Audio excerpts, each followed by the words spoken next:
Hello, guys. This is Erica Jill Pena from Cinemagic Bookshots YouTube channel. And today we're going to talk about this lady named Anne-Marie Rasmussen that was married to a Rockefeller. And I had bought this book back in like 2022. It was released in 1974. And this is, like I said, this is about a woman. She's from Norwegia. So she's like Scandinavian, Viking kind of type blood in her. And she came all the way from like an island and wound up a Rockefeller wife. And she wrote a bunch of interesting stuff in this book. So we are going to go over it.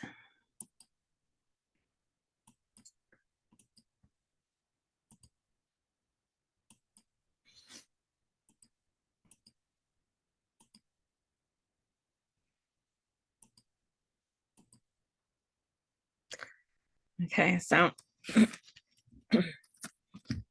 she starts off by saying almost everyone has his own idea of what it would be like to live on an island. Movies do much to romanticize languid, lush islands and tropical waters, and the Swiss family Robinson made life on their desert island seem enchanted.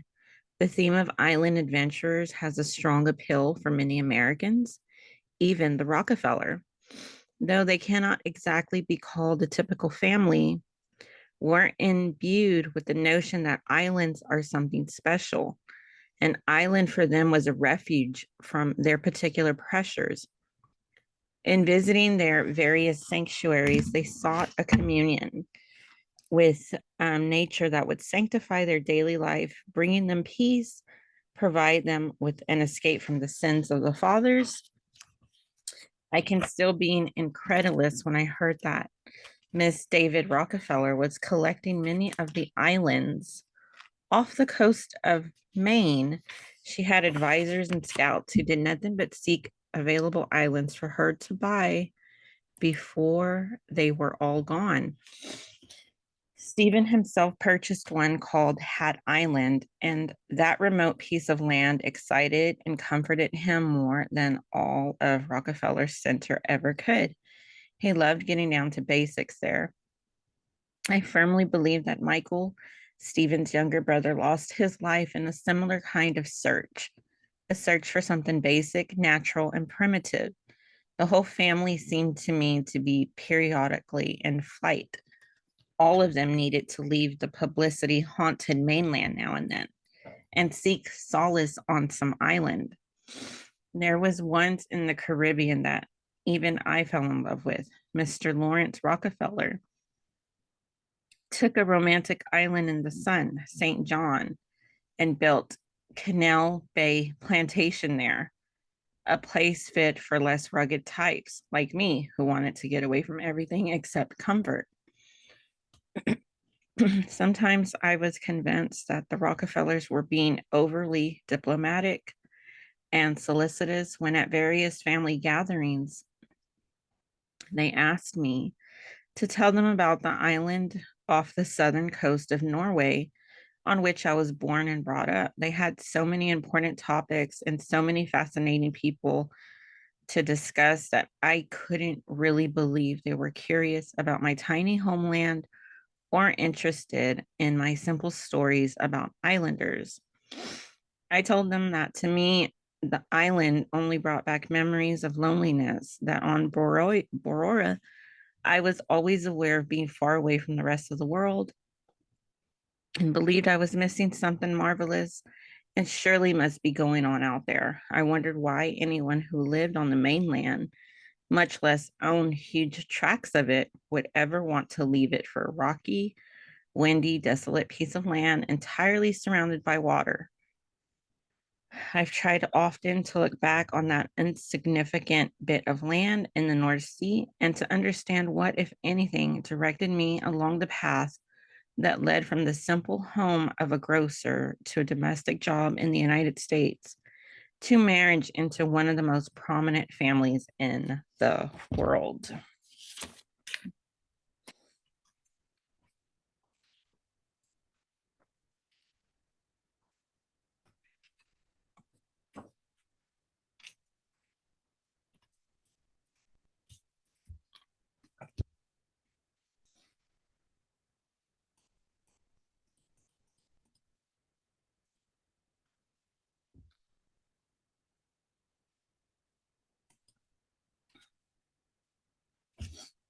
She continues to say, I left Christian Sand S on August 23rd, 1956, aboard the Osliger. To my surprise and dismay, I was booked into a cabin with two ladies who were Norwegian American fundamentalists. They read the Bible more than I wanted to see or hear, and it made me feel guilty over what I thought I was leaving behind. However, they were very motherly and took great pride in their ability to protect me from, as well as introduce me to all the luxury and freedom of the high seas. I still correspond with one of them who goes on being interested in what happens to me. I was chagrined at being the only one to be seasick, and I was worried too if living on the island and spending most of my life in boats hadn't prepared me the least for the ocean part of my pilgrimage, what would happen to me on the other side.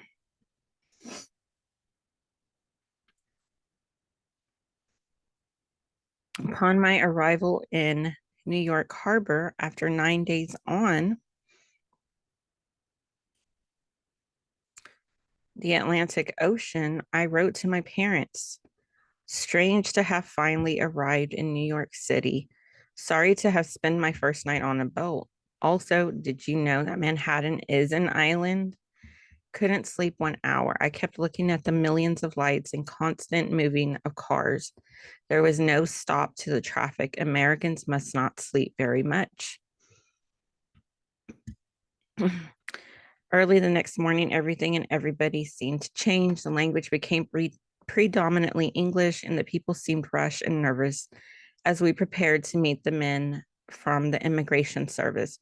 Fortunately, Uncle Andres came to pick me up wearing his policeman's uniform, and the customs officials on the pier sent me through the line like a diplomat. So my uncle and his America impressed me all over again. We drove together to his home in the Bronx, but I stayed with my aunt and uncle only a few days before deciding to plunge right in and look for employment.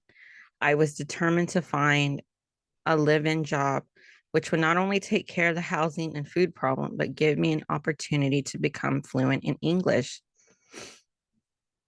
I went to a Scandinavian employment agency on Madison Avenue, hoping someone would understand my Norwegian, complete with a heavy Sorlands dialect. The very first opening described to me was for a kitchen maid in the home of an important family on Fifth Avenue. My interviewer was so impressed with her client that I wondered why she didn't take the position herself. But it sounded like a fine challenge to me, and I promised to give it a good Nordic try. I proudly sent this flash home. Now I am going to start work for a well known family. Their name is Rockefellars. I am going to start to earn a few dollars instead of kroner.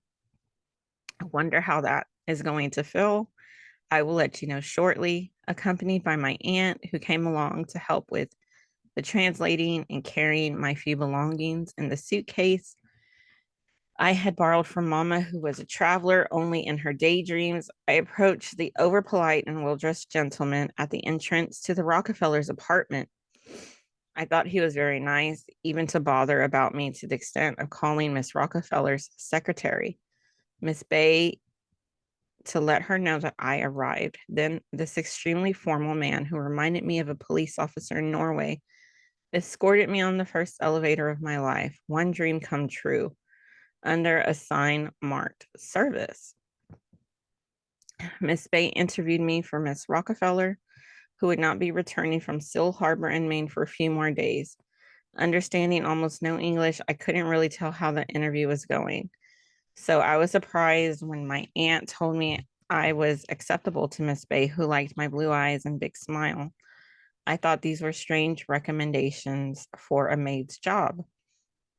I can remember now being impressed by how well groomed and meticulously made up Miss Bay was. It was the first time I had ever seen anyone wearing complete makeup.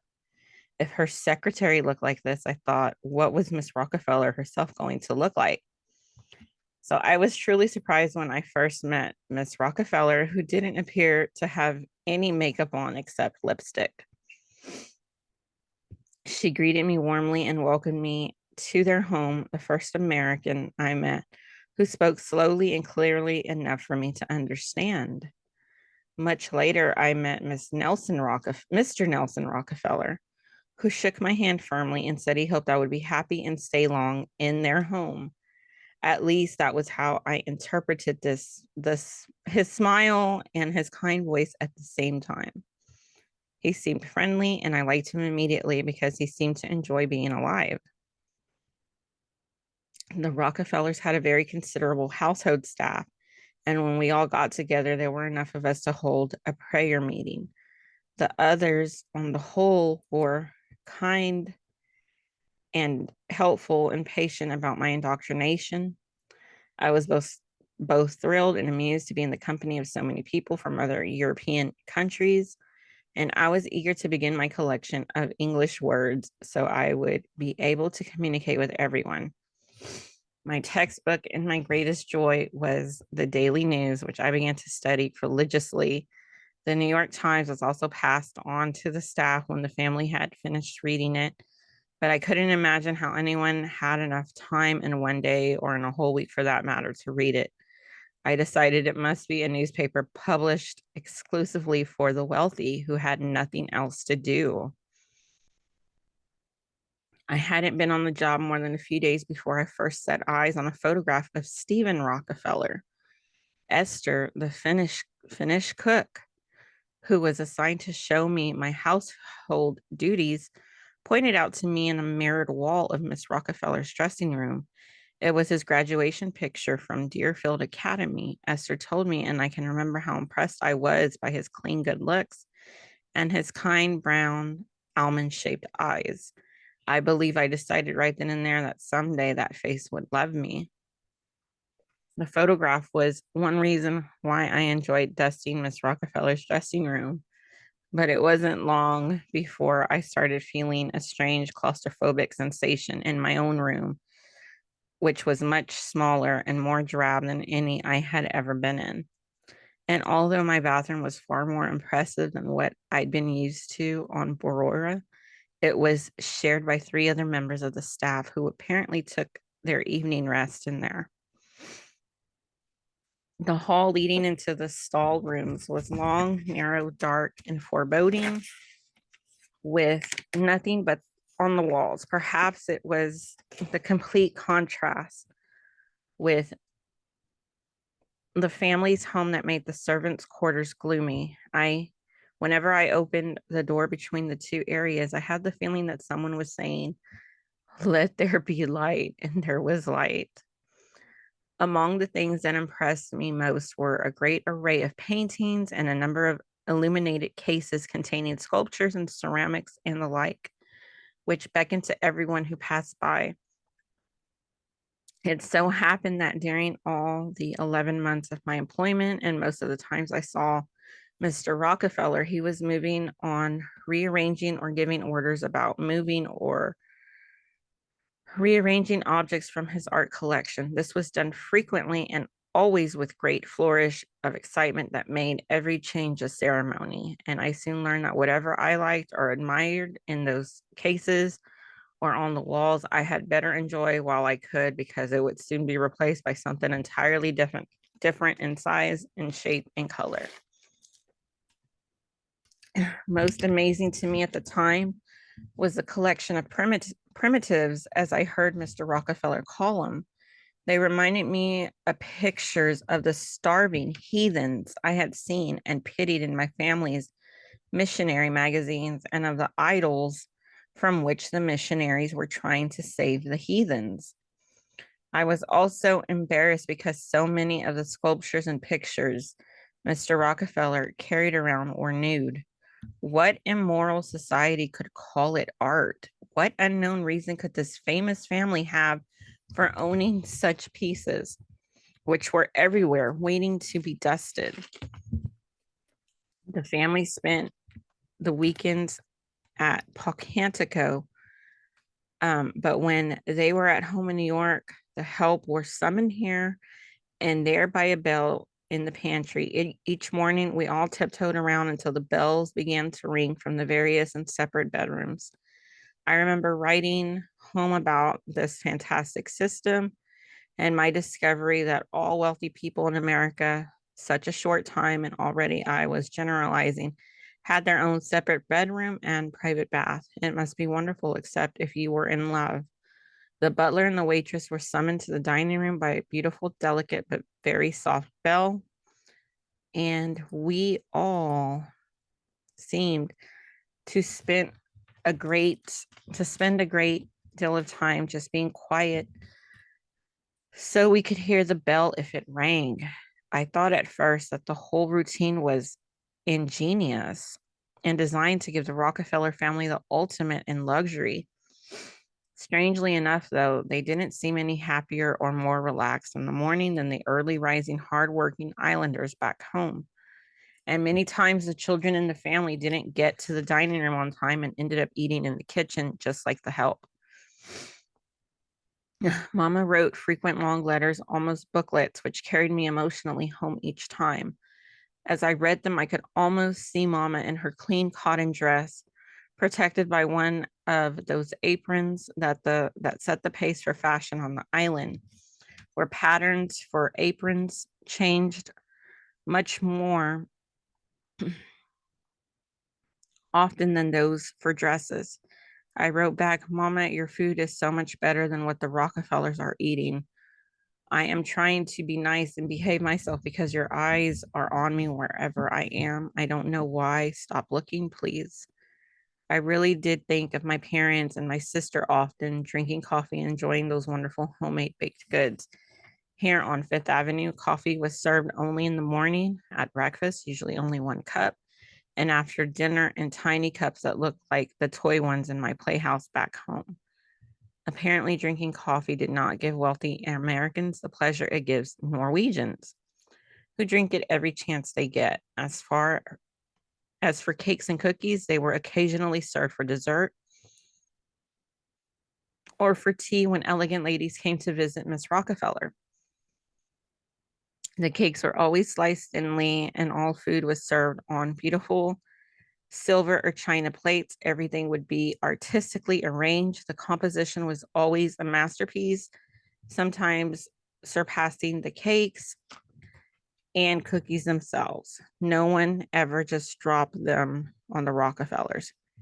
Everyone who wanted to visit any member of the family made a date, which Ms. Bay carefully recorded in a leather engagement book.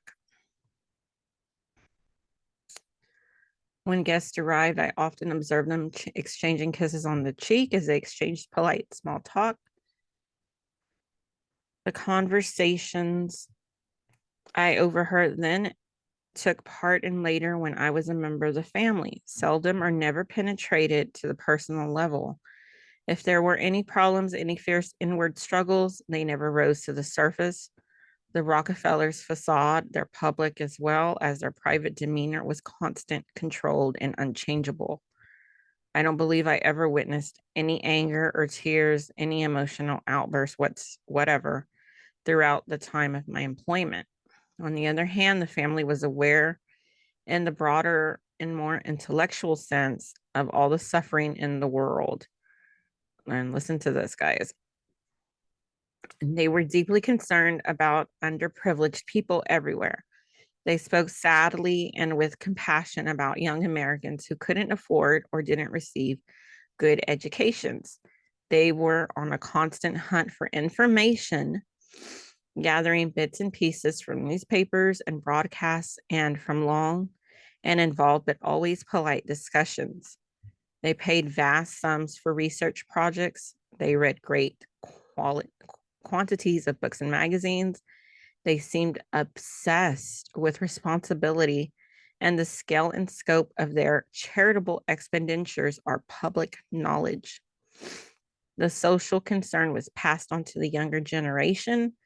They were always reading or studying. They too cared intensely and involved themselves in a host of much time left over to feel responsible for humanity in general, because so many of us took care of their daily comforts. Those children were loved and worried over by Miss Rockefellar, and when she was away, by her secretary, not to mention all the members of the staff. Nothing less than perfection would do, in the children's rooms awaiting their return at any time of the day or night were always as flawless as we could keep them.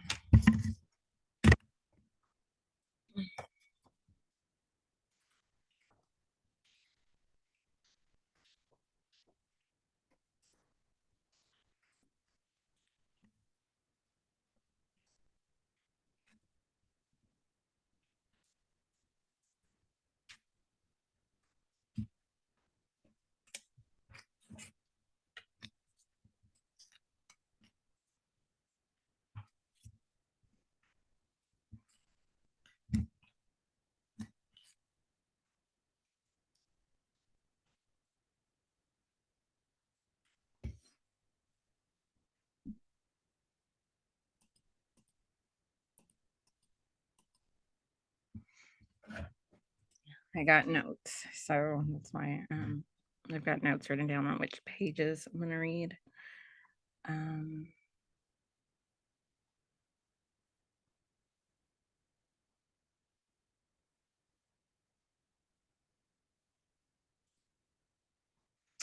okay. The most surprising discovery was that Mr. Rockefeller had an adjoining house of his very own, designed by Wallace K. Harrison, who also designed the United Nations building in New York. It was 500 yards away from the house he shared with Miss Rockefeller. It had a round living room, 3 bedrooms, and an outdoor swimming pool. He went there every night, and as far as I knew, he never slept in the main house with the family. So there's that. That's pretty interesting.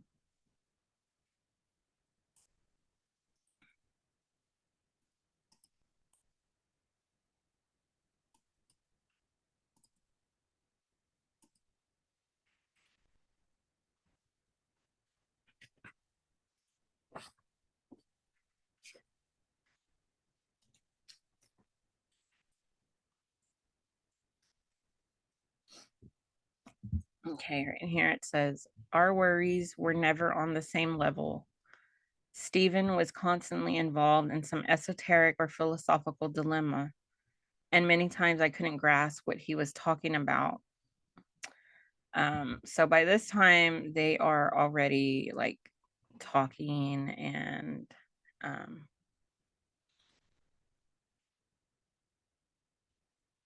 stuff like that, like the beginning stages of dating. So many times I couldn't grasp what he was talking about. My problems were usually of a physical material or tangible nature, or arose from the indefinable feeling of loneliness and melancholia that has been part of my personality from childhood. It was coincidence that brought me into Stephen's life at a time when he was taking a good look at the rigidity and the layers of proprietary that go hand in hand with being born a Rockefeller. These real or assumed demands seemed to him like shackles holding him back from most of the small and simple joys of life. To him, I appeared completely free of these constrictions. The fact that I was in no way like anything owned, possessed, or loved by Mr. Rockefeller must have been, I can now see clearly, a great attraction for Stephen. Even then, of course, I was worried about his reasons for dating me. He was always very honest in telling me that he did not love me, although maybe someday he could learn to. That's pretty weird. I didn't press him for commitment for fear of losing him. Instead, I used a soft hand, a gentle stroke, a smile, or a loud laugh to help Stephen forget who he was and what I wasn't. These happy, carefree moments were precious to us both, and I concentrated on them. One evening, I noticed he was getting ready to go out. He had to take a trip to New York City, he told me, but he wouldn't be away very long. He had a new expression on his face, almost sad, and so new that I thought the summer was finally and belatedly coming to an end. I had a feeling he was going to see his girlfriend from Vassar, whom he dated for 2 years before the summer. My imagination went wild as I cleaned up the kitchen and fed the dogs. After that, I set the cook's hair. Anna, the Terrytown cook, was German, and the only word for her hair is impossible. Then I went to my room in a state of subdued panic.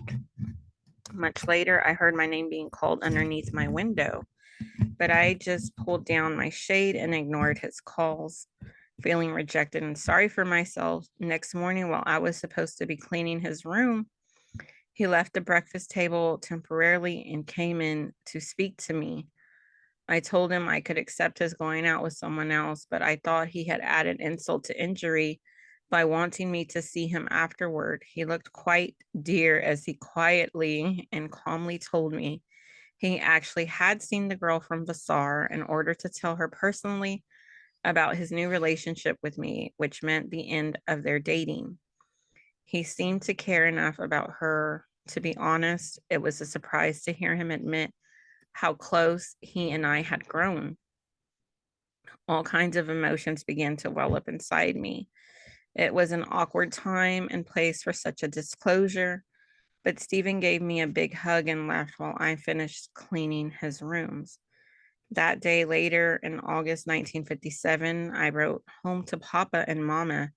I explained that I was dating one of the Rockefellar sons, but I didn't expect anything to come of it. I said that Stephen was a human being of the finest caliber by either American or Norwegian standards. This was New York, 1957. Dear Mama and Papa, do not worry about the name. I promise you, he is not a playboy. This is not his basic nature. I can tell from our own discussions. Only one worry, he takes his life and himself much too seriously. I almost felt pity for him. He is a young person who is desperately looking for meaning and purpose in life. If there are such things, I surely have not found them. Who knows? I am very impressed with his manners, which I do not believe are put on merely to be impressive. He is that way with the rest of the workers. For some reason, I almost regret meeting him. Perhaps it is my turn to get a broken heart. I am afraid I left a few around myself.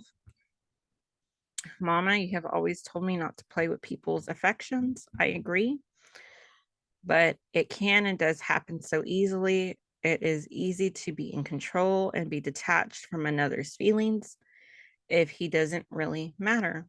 I'm grateful to you both for the kind of life that you had together and shared with Torhild and me. You were never afraid of getting yourself tired physically. Perhaps that saved you from experience in this mental tiredness, which is something I couldn't possibly describe or write about in words. I can only think and feel love, your Mia.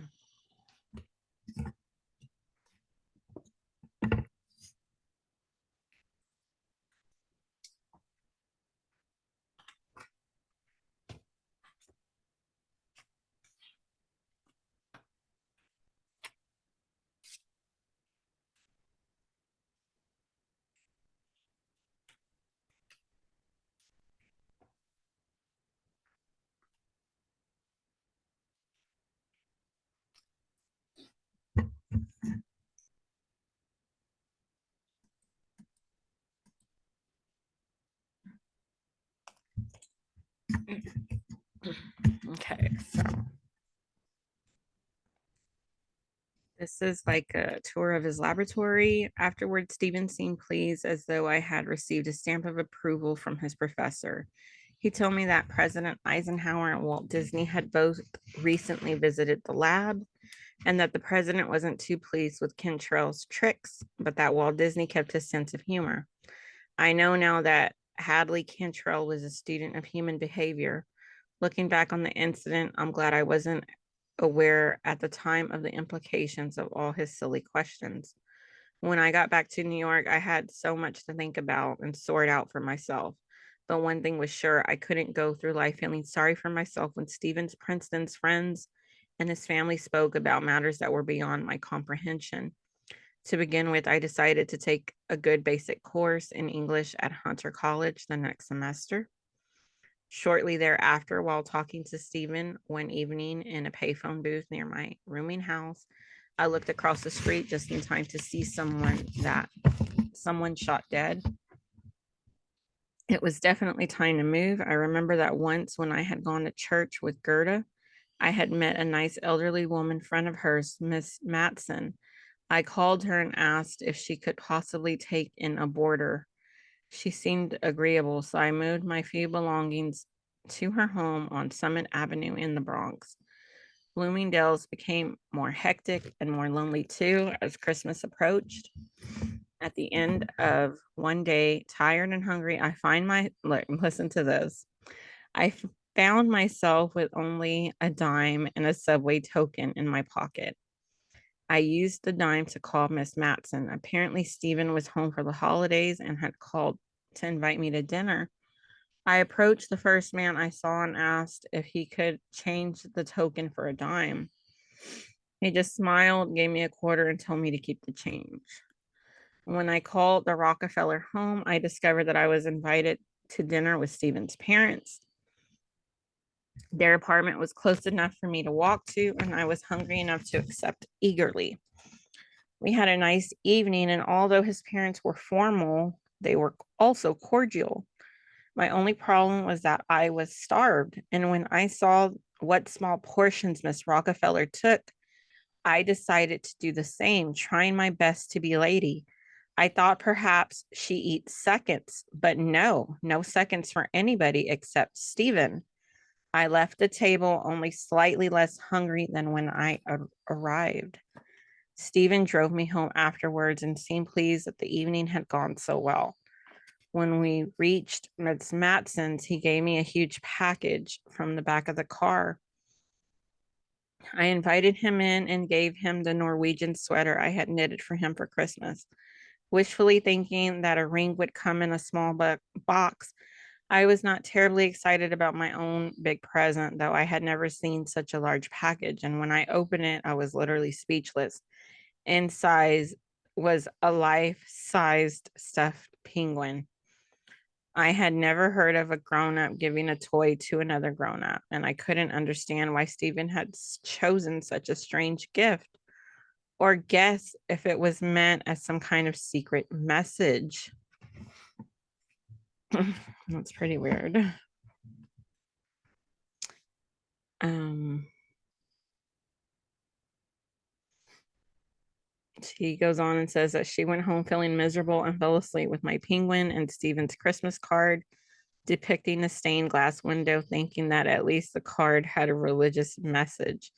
Stephen had enlisted in the army, and after the holidays, he went to Fort Dix, New Jersey for basic training. His letters were frequent, full of news, and almost lighthearted. He wrote and thanked me touchingly for the blue sweater, which seemed to mean a lot to him. I couldn't help smiling once when he told me he had to write 1,000 times, "I will not drop my rifle." I decided nobody was perfect, and I couldn't understand why they would make Stephen perform such a childish task. He told funny stories about the platoon sergeant Casanova and about soldiers who could not perform their duties or who missed their mothers. The stories revealed Stephen's sense of humor about himself and his camaraderie with other men. The only people who irritated him were those who complained about the food. It seemed perfectly good to him, and he found the mess hall a refreshing change of scene from his family's dining rooms or the Ivy Club. One day, Miss Rockefeller telephoned me to have a quiet personal talk as she would her own daughters. She seemed concerned about the fact that Stephen and I might be dating each other too exclusively. She thought it would be wise for both of us to date others for a while and just enjoy ourselves without all the complications that beset a serious relationship. She meant to be kind, but didn't realize how advice of someone so young might be taken. I immediately wondered if she wanted me to break up with Stephen and if this was how it was to end, or if she was showing genuine concern for me as a daughter.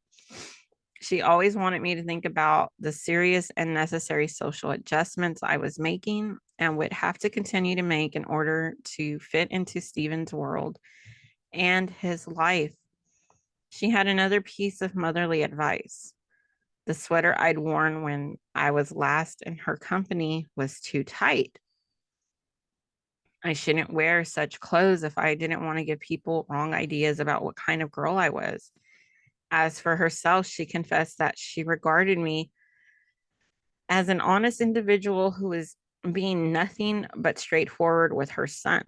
A thought flashed through my mind that she had no cause to worry about Stephen's behavior, whether or not I wore a tight sweater. After the conversation ended, I thought how much concern and courage it must have taken for her to discuss all these personal things with me. A mental image of her in her loose silk blouse tucked neatly into her tailored skirt passed through my mind, and I began to cry. Then I wrapped the pretty sweater to send home to Norway, where sweaters are for keeping warm and not for giving wrong ideas. In truth, most of what Miss Rockefeller had told me was very important. I thought she was right and I tried dating a few other men, one of who happened to be a close friend of Stephen's.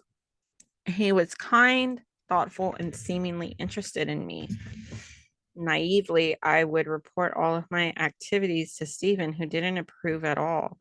Feeling that at any moment I might lose my self respect, I also enrolled in some dancing classes about which Stephen also had misgivings because I wrote to him that I sometimes dance with an older man there. He just didn't trust older men with younger women, even in a dancing class. We discussed my new social roles on the phone and in many long letters. Stephen was becoming more and more interested in me and protective to the point that I felt I belonged to him. So I found it increasingly hard to comprehend his reluctance to become intimately involved with me. But he asked me what I thought would happen if a Rockefeller ever got a girl pregnant. Then he told me this had actually happened to a member of his family, and it had taught him a lesson he never forgot. One night he took me to see Song of Norway with music by Edward Grieg at an amphitheater in Long Island. And on our way back to the Bronx, he managed to get lost. In some ways, I did not mind because Miss Matton was away and I was returning only to an empty apartment. As we kept making wrong turns,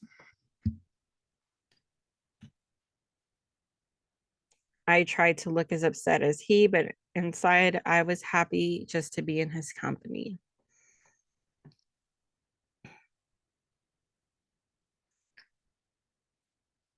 So there's that.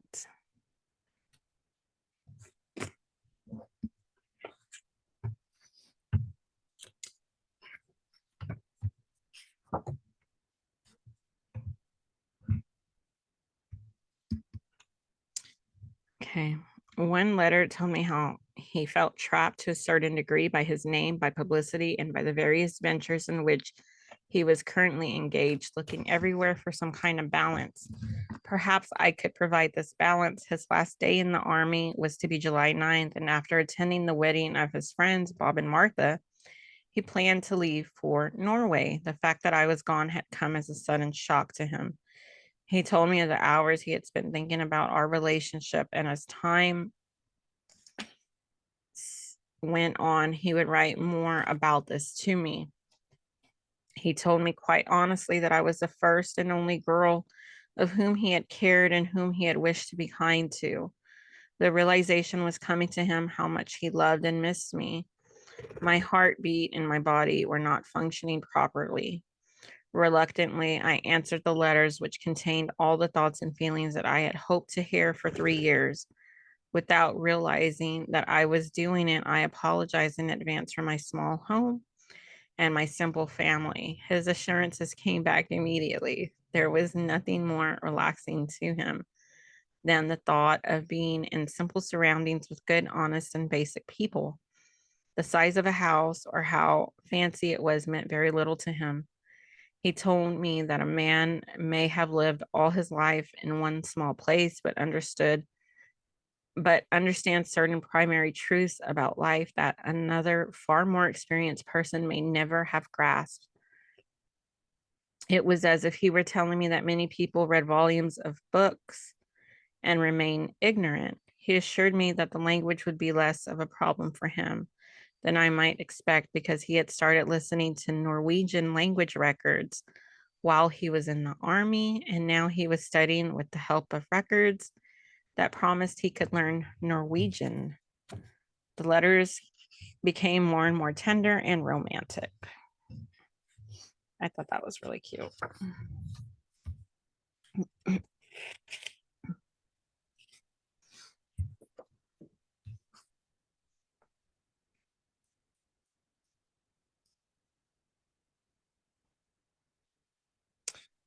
Soon, Stephen was, this is chapter 4 on becoming Miss Stephen Clark Rockefellar. Soon, Stephen was fully accepted as part of our small household. His thoughtful, halting Norwegian made Papa feel at ease. His silent grace before meals and the gusto with which he ate endeared him to Mama, who asked him to call her by her first name. Never before had she been so verbally appreciated. Thank you, Lovies, for the delicious dinner. Thank you, Lovies, for making my bed. There was no end in his gratitude for things that Mama had done all her life for everybody. Torhild and I were relieved that Stephen actually found it rather delightful to wait his turn for our only bathroom. I was made to feel embarrassed about just one thing in our home.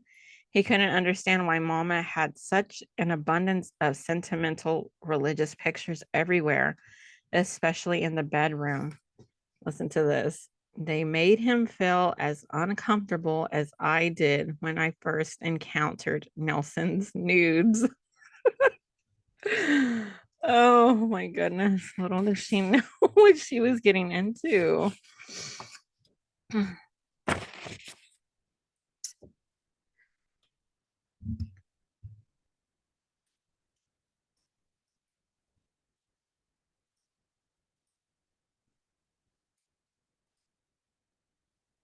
Oh yeah, here's some family pictures right here. This is her right here, and this is Stephen Rockefeller. So this is Anne-Marie at 18.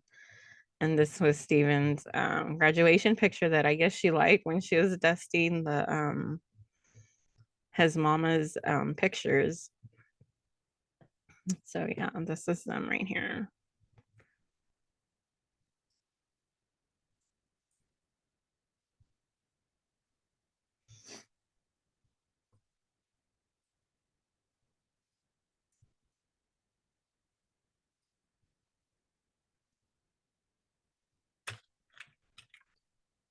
And there they are again. There's their honeymoon cabin.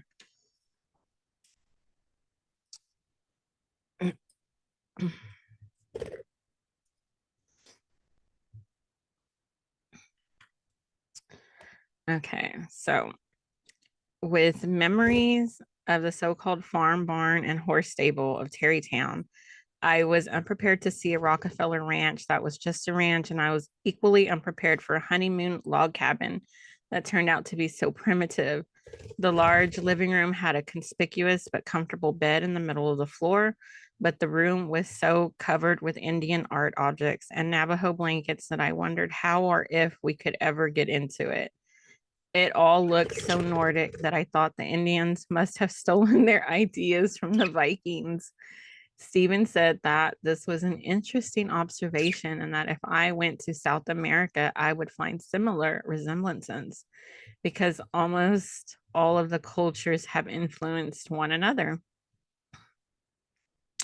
There were wildflowers placed all around the room, and that too reminded me of home. Looking into the bathroom, I would see a bent, beat up ceramic cowboy inside a plastic box with a sign around his neck that said, "Don't overdo it, but don't overdo it." In big block letters, someone had printed on the sign over the toilet out of order. Stephen set a match to the fire already laid in the big fireplace, and the room immediately seemed filled with the sound of gunshots. I was frightened because I had never heard a fire do that, even with the wettest wood.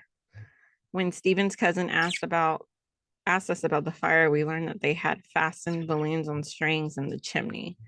The only room that didn't seem to present any problems was the kitchen until I turned from inspecting the refrigerator stocked with food and heard Stephen excitedly tell me how we would catch fish and cook our own meals. The thought of frying fish on my honeymoon didn't fill me with ecstasy, and I decided a long warm bath was in order to solve my feelings and calm my confusion. I used some pine bath oil to erase the image of fried fish. The pine odor reminded me of the small scented pillows Miss Rockefellar had given to me. And all of the domestic help as souvenirs from Maine in 1957. And this brought back a flood of memories of that summer.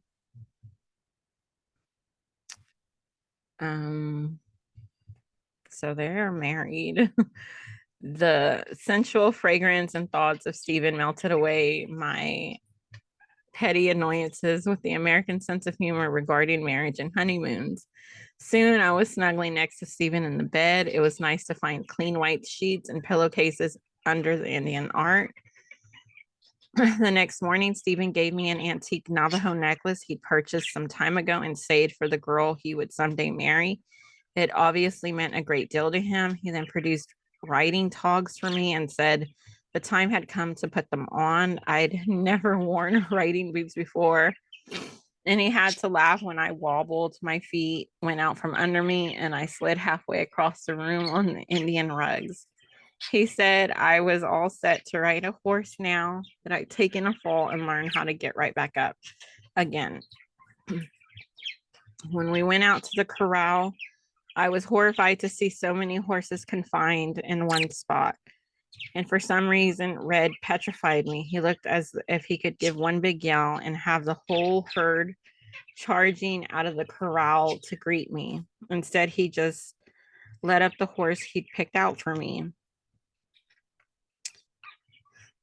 Let's 95.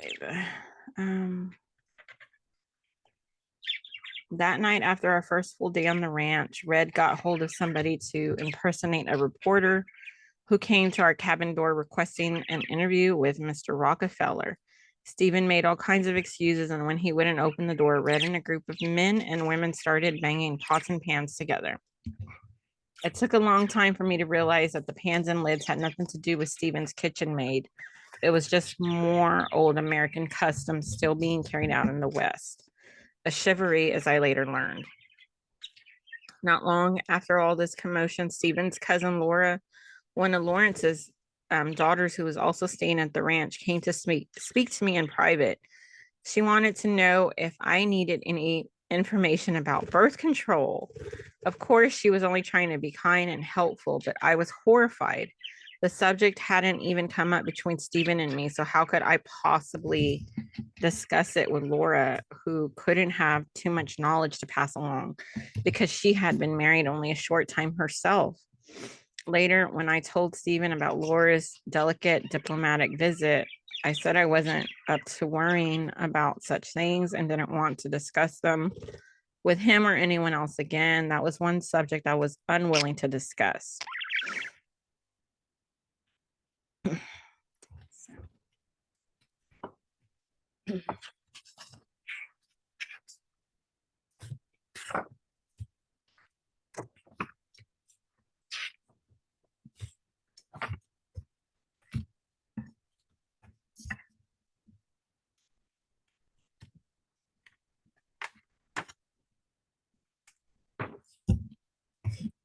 Okay, so I think I'm gonna just stop it right here and we'll go through the other.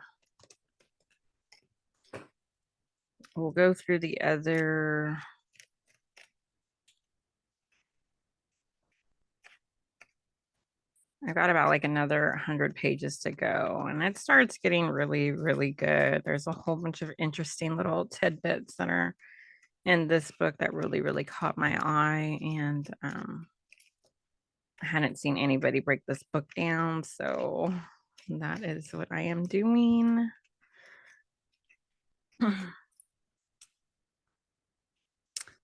With this one, well, you know what? Let me see.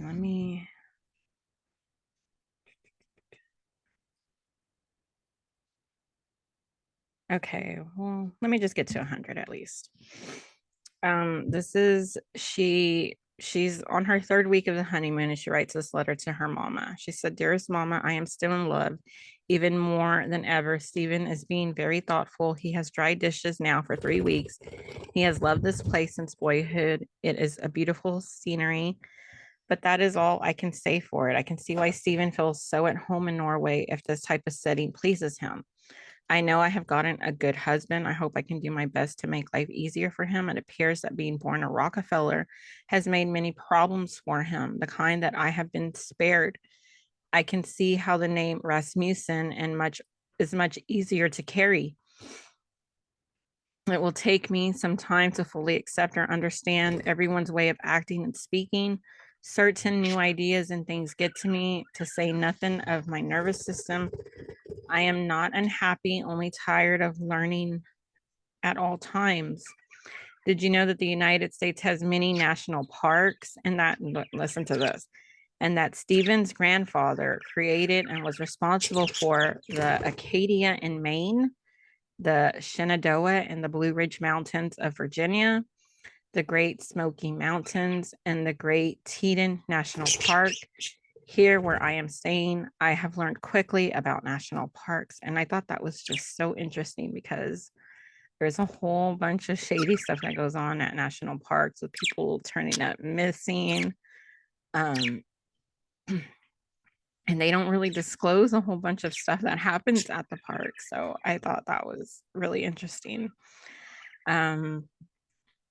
She says, when our honeymoon was over, we traveled back to New York, alternatively staying at 810. Sorry, those are my birds. Alternatively staying at 810 Fifth Avenue in Pultanico until we found our own apartment.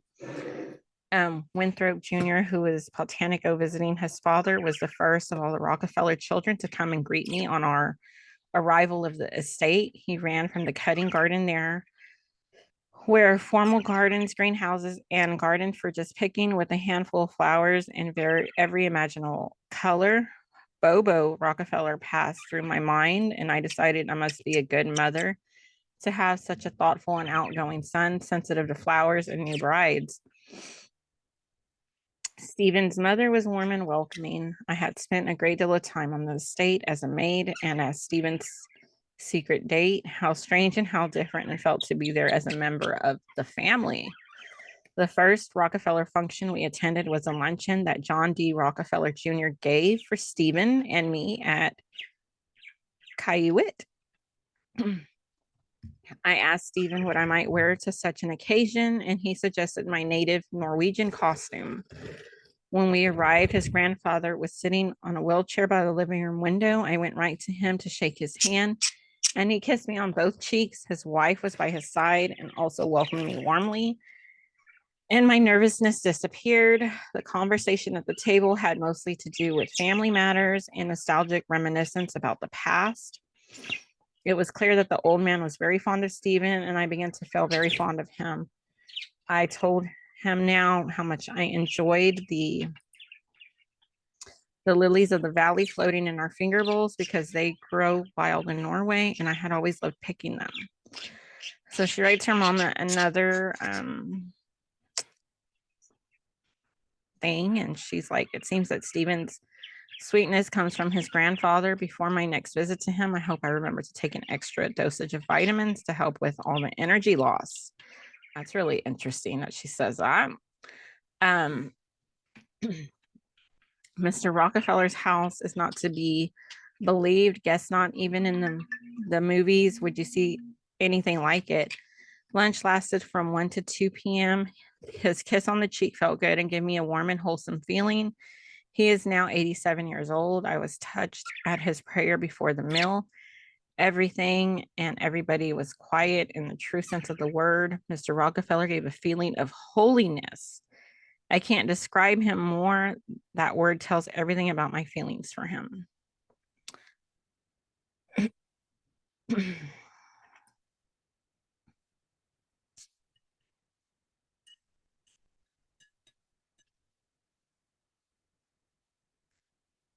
So she's over here saying that her life has become much more easy on certain grounds, but much more difficult on others. Hope you understand. She says, I could see that religion had the potential of bringing us closer together. Perhaps if we could share one thing that meant the same to both of us, other things would follow. When I read in the paper that Norway's Billy Graham, J. Olav Larson, was speaking at the church in Brooklyn, I did everything I could to persuade Stephen to take me to hear him. Reluctantly, he agreed. His car had broken down, so we had to borrow Miss Rockefellar's Rolls Royce. The meeting was conducted in Norwegian, but one didn't have to understand the language to know when it was time for members of the audience to come to the altar to profess their faith and be saved. The whole evening made Stephen uneasy, even when we were invited to have coffee in the church basement afterwards. So I think I will end there. And Stephen and the Rockefellars really do not like Christianity, is what I get now out of this book. And I'm going to stop it here on page 100, and I will do another video for the other 100 and something pages. Thank you for listening to Erica Jill Pena over at Cinemagic Bookshots YouTube channel. Thank you guys.